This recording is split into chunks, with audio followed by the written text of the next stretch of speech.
She was standing right next to me at the graveside, crying, dabbing her eyes with a little white tissue, squeezing my hand like she was broken up inside. And the whole time, y'all, the whole entire time, that woman already knew what she'd done. She'd done it 4 days earlier, while Mama was still in the hospital, while the machines were still beeping, while I was sleeping in that vinyl recliner next to Mama's bed, holding her hand, praying she'd make it through the night. Vonda was at the bank. I didn't know that yet.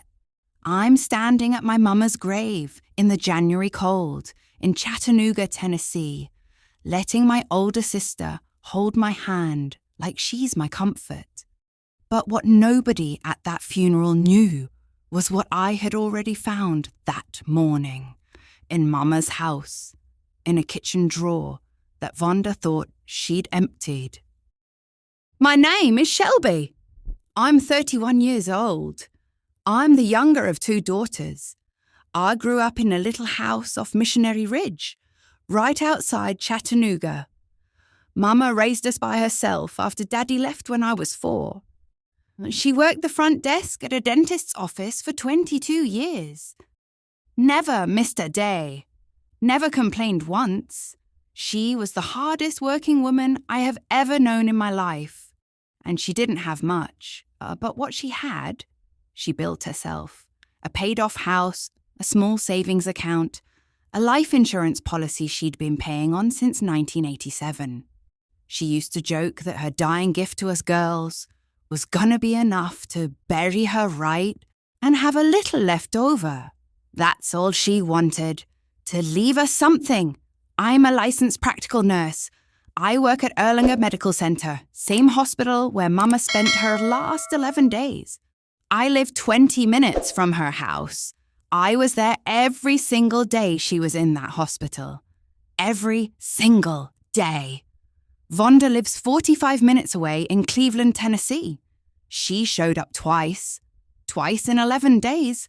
Now, I'm not going to sit here and say Vonda and I were ever close. We weren't. There's 7 years between us and about 1,000 miles of difference in who we are as people. Vonda always thought she deserved more. More attention, more money, more of everything. Even as a kid, she had that look, like the world owed her something and was running behind on the payment. But she was my sister. And I never in my life thought she'd do what she did. That should have been my first warning. It wasn't. Mama got her diagnosis in October. Congestive heart failure, late stage. The doctor sat us both down and said we needed to start thinking about getting her affairs in order. I took that seriously. I started asking Mama gentle questions about her will, about the life insurance, about the house. She told me she had a will, said she'd had one drawn up years ago at a lawyer's office downtown, said it was in her important papers box in the top of her closet. I told her we'd go through it together when she was feeling stronger. She never got stronger. What I didn't know was that Vonda had that same conversation with Mama, separately, without me there. I found that out later. The first thing that felt off was about 3 weeks before Mama passed. Vonda called me out of nowhere, which was unusual because we usually only talked when we had to. She was real sweet on the phone, asking about Mama, asking about the house, asking whether Mama had updated anything recently with her lawyer. I told her I didn't know. She said, "Oh, okay, just wondering, no big deal." But it was the way she said it, real casual, too casual, like she'd practiced it. I let it go. I had bigger things on my mind. Then Mama had a bad week and ended up in the hospital, and everything else fell away. I was in survival mode. I wasn't thinking about wills or bank accounts. I was thinking about whether my Mama was going to wake up. Vonda came the first day Mama was admitted. Stayed about 2 hours, hugged Mama, took some pictures, left. She came back on day 7, stayed about an hour. That was it. I was there every single day. Sometimes I didn't leave until midnight. Sometimes I slept there. My co-workers covered my shifts. My neighbor watched my dog. I was not going to let my mama be alone. But here's what I didn't know was happening while I was doing all that. Vonda was busy. On day 4 of Mama's hospital stay, Vonda drove to Mama's house. She had a key because Mama had given both of us keys years ago. She went inside. She went through Mama's important papers box. I know this because Miss Darlene next door saw her car in the driveway and thought it was me. Miss Darlene is 70 years old, been living next to Mama for 30 years, and she notices everything. God bless her. She told me all of this later. Way later, when it was almost too late. At the time, I didn't know any of it. I didn't know Vonda had been in that house. I didn't know what she'd taken. And I sure didn't know she'd already made an appointment at First Community Bank for 2 days later. That's when everything changed, even though I didn't know it yet. On day 9, Mama had a good afternoon. She was alert. She held my hand. She told me she loved me. She told me she was tired. I told her it was okay to rest. I meant it. She passed on day 11, 4:17 in the morning. I was right there. I called Vonda from the hospital hallway. She cried on the phone, said she'd be there first thing. She showed up at 10. We planned the funeral together. She seemed sad. She seemed like my sister.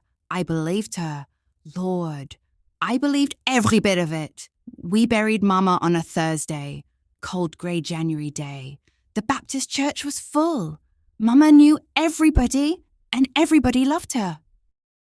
Pastor Mike talked for 40 minutes, and not a word of it was wasted. And Vonda stood right next to me the whole time, squeezing my hand, crying into that little white tissue. I thought, maybe I was wrong about her. Maybe grief does something to people. Maybe losing Mama would bring us closer. I thought that all the way through the reception, all the way through the potato salad and the sweet tea and the casseroles people brought, all the way until everybody left and the house got quiet. And then I started cleaning up, and I opened the wrong kitchen drawer. It was just a junk drawer, the one next to the stove. Rubber bands, old batteries, takeout menus, a flashlight that probably didn't work anymore. But underneath all of that, pushed way to the back, was a folded piece of paper. I almost threw it away. I unfolded it. It was a bank statement. First Community Bank. Mama's savings account. Printed out about 3 weeks before she passed. The balance was $47,000. Y'all, $47,000? I knew Mama had savings. She'd mentioned it. But I had no idea it was that much. 22 years of setting aside whatever she could. Every month, $47,000. I set the paper on the counter, and I went and pulled up the First Community Bank website on my phone. Because Mama had added me as a secondary account holder 2 years ago when her health started going, I'd say it, just so I could help her if she ever needed it. I logged in. The balance was $412. I had to read it 3 times. $412. My hands started shaking. I mean, really shaking, like I couldn't control them. I sat down on Mama's kitchen floor, right there between the stove and the refrigerator, and I just sat there trying to breathe. $47,000. Gone. I pulled up the transaction history. There was one transaction. 8 days ago, while Mama was in the hospital, while I was sleeping in that vinyl recliner. A withdrawal. In person. At the branch on Brainerd Road. $46,600. Cash. I need you to let that sink in.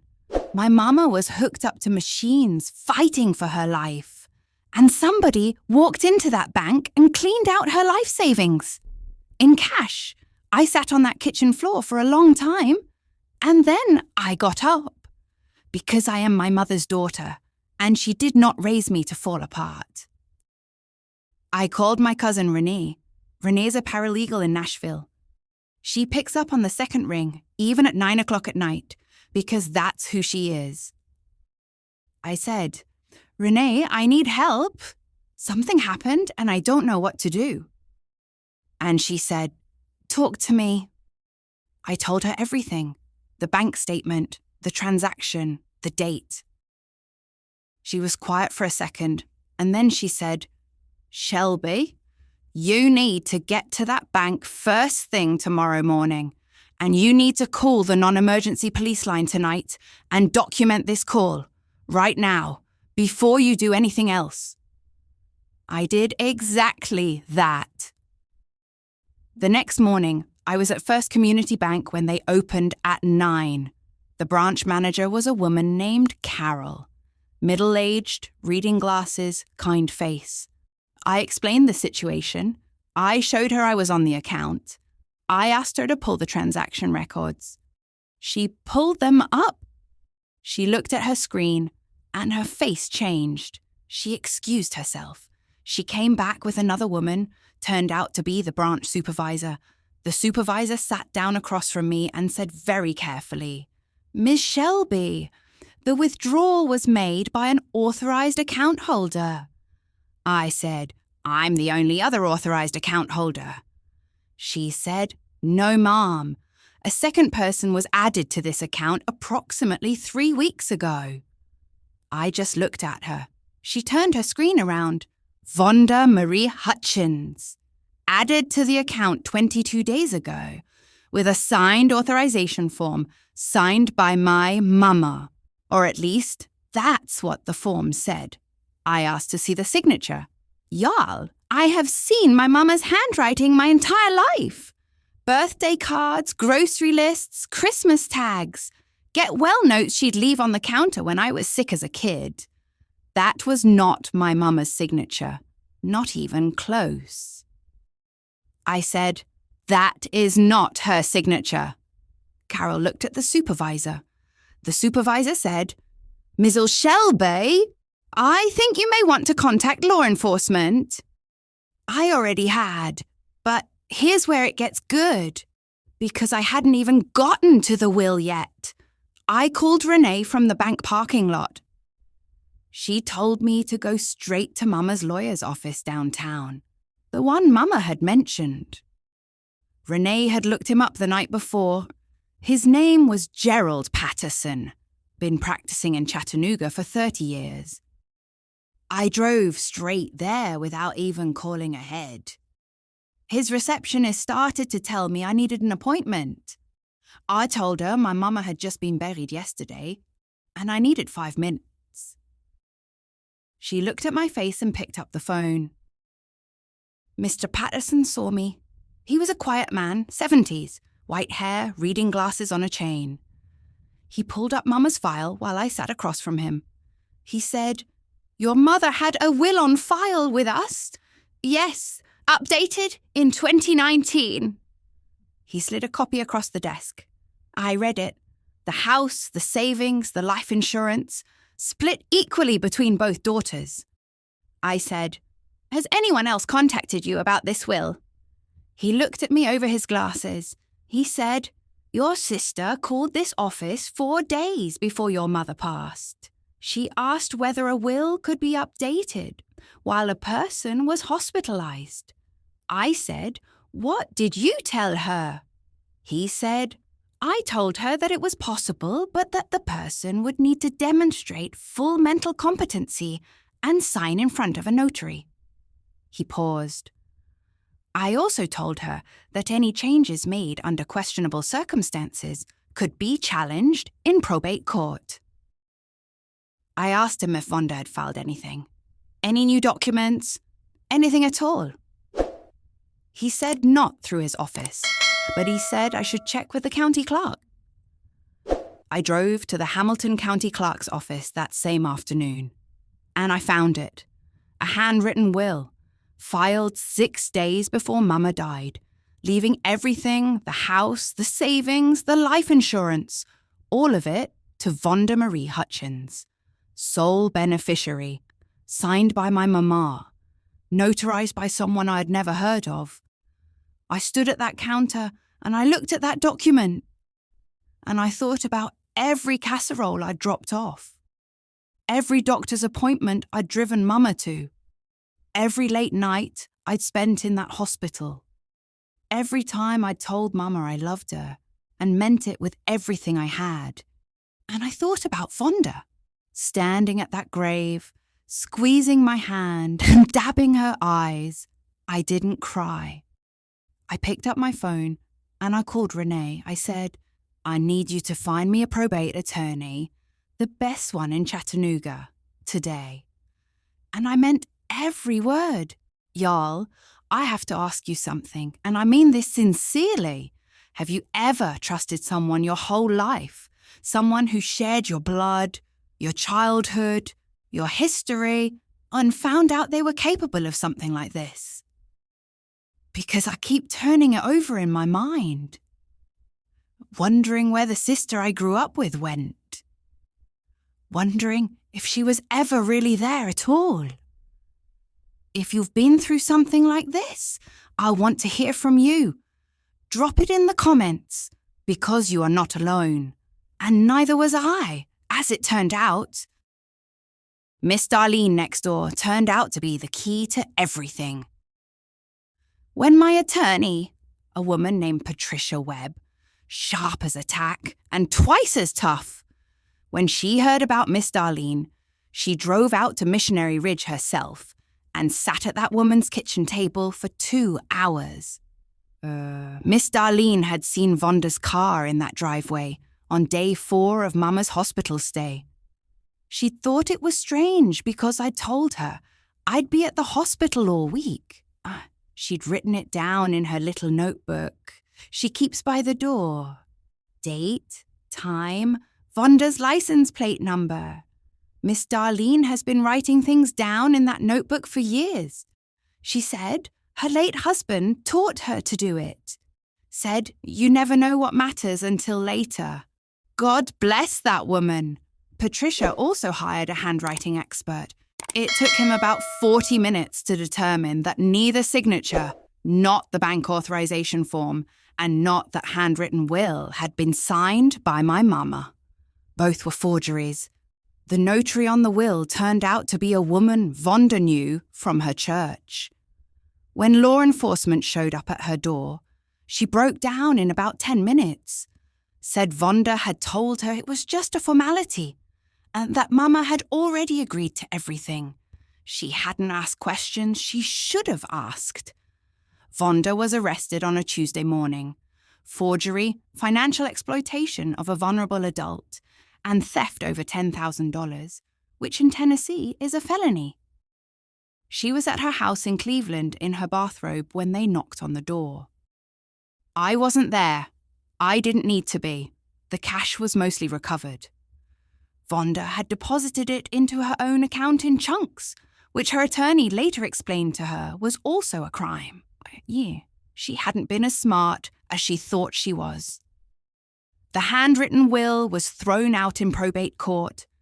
Mama's original will with Mr. Patterson stood.